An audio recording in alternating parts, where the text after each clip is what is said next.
shortly, and as well in support of spring. One of the particular areas that we're going to focus on moving forward is our CTE programs. We want to make sure that students are aware that we still have a significant number of CTE programs. We're working closely with Vice President Brock and our Associate Dean Tom Coe and faculty in the area to make sure those programs are available and marketed to students. One of the great tools that we now have as a system is the Salary Surfer tool that the Chancellor's Office puts together, which shows real-time information about the value that students gain from completing those degrees with pre and post earnings. So being able to highlight the real return on investment students receive through our CTE programs here at Long Beach City College will be critical. We also just received word in the last week that our fire science program was ranked number 25 in the nation, one of the top programs for return on investment. So again, we'll make sure that we're highlighting these things, especially in our CTE areas, which is where some of the places where we actually do have room for additional enrollment.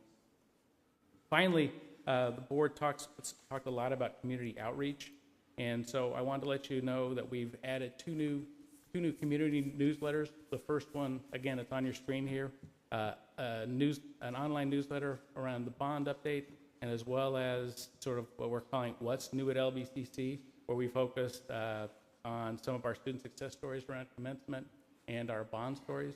If you should receive all of these as they come out. Feel free to forward them to anyone you would like to, and encourage folks to sign up. Folks can opt into these newsletters. We have several thousand subscribers already.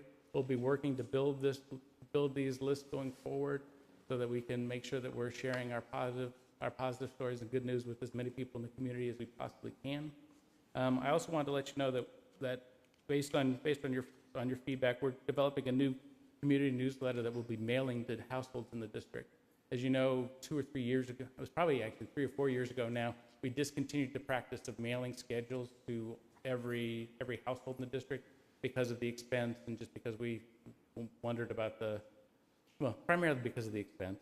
So we're looking at a way to reconnect with our district stakeholders. And so we're looking at doing a mailed community college district newsletter that will update our residents on important happenings, curricular and otherwise, on the campus, as well as annual changes for the bond program.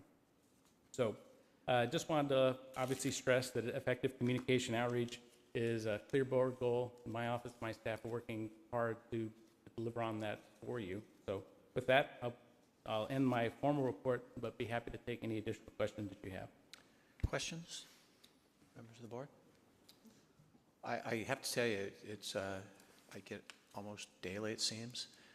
Today was one with King Alexander from Louisiana, who is touting down in the great state of Louisiana a program called Promise Pathways, Long Beach Promise. Long Beach Promise. And he's exactly the program we already have here, and it shows you how that program is being viewed. We'll charge them It's for the use of our name. It really is, Mark. We appreciate it because there's a lot of good information to get out there, and I noticed that one. I think it was today, about how King Alexander is trying to promote the programs that he was involved with here in Long Beach. So I'm very pleased. I think it's been great information that you've been sending to us and everyone else. Members of the board, Superintendent Oakley. Very impressive. Thank you very much. Appreciate your All time. right, thank you, Mark. The next item I want to have a report to be able to report on to you is the